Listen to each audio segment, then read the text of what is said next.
paano tanggalin ang biglaang ads na lumalabas sa screen ng ating cellphone. Halimbawa guys, naglalaro tayo, bigla pong may lumalabas na ads sa screen ng ating phone, o kaya nag-Facebook tayo, biglang may lumalabas na ads sa screen kapag nag-Facebook tayo guys. Ganito na po ang gagawin natin. Meron po akong dalawang paraan para maalis po natin or ma-block natin guys yung biglaang ads na lumalabas sa screen ng ating phone. Ito po yung una. Open lang natin ang phone settings. Then dito, hanapin niyo po ang connection and sharing. Tap natin ito. Then dito, hanapin niyo po ang private DNS. Tap natin ang private DNS.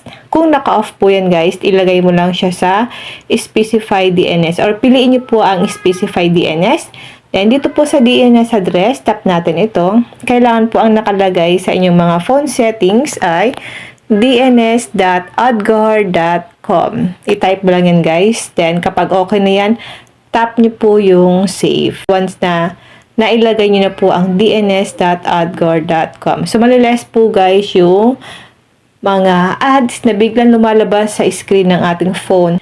Lalong-lalo na po kapag may ginagawa tayo sa ating phone. So, maliless po yung mga biglaang lumalabas na ads sa screen ng ating phone. So, hindi tayo nakakapag-focus sa phone natin. Once na may ginagawa tayo, gumagawa tayo ng tutorial, then may biglang lumalabas na ads sa screen ng ating phone. Then, ito po yung pangalawa para maalis po natin ang biglang labas ng ads. Halimbawa guys, nag-Facebook kayo or nag-TikTok kayo, then bigla pang may lumabas na ads. Ang gagawin nyo lang guys, halimbawa ito ganyan. Tap nyo po yung 3 lines sa baba. Example lang ito guys example lang po ito. 3 lines sa baba. Then dito, halimbawa guys, yan yung applications na madalas malabas na ads. Kung hindi nyo po ginagamit yung isang applications, ganito po ang gagawin natin. Hanapin lang natin yung applications na nagbibigay sa'yo guys ng biglaang labas ng ads sa screen ng inyong phone. Then, tap nyo po yung app info or icon. Then, dito guys, i-tap nyo dito ang storage usage. I-clear data nyo po siya guys. Clear data. Then, saka nyo po siya guys i-uninstalled.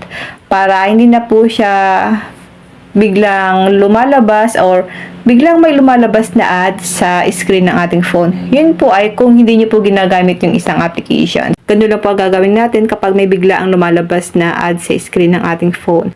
Yan lang guys, sana po may natutunan kayo sa aking video. Kung hindi pa po kayo nakafollow sa aking Facebook page, nagtuturo po ako ng mga tutorial tips. Pwede nyo po akong i-follow Positive Mind at sa aking YouTube channel RQ Willow at sa aking bagong YouTube channel Positive Mind para updated kayo sa mga bago kong upload na video. Then mag-comment lang po kayo guys sa comment section kung may mga katanungan kayo. And now, thank you for watching. God bless you all.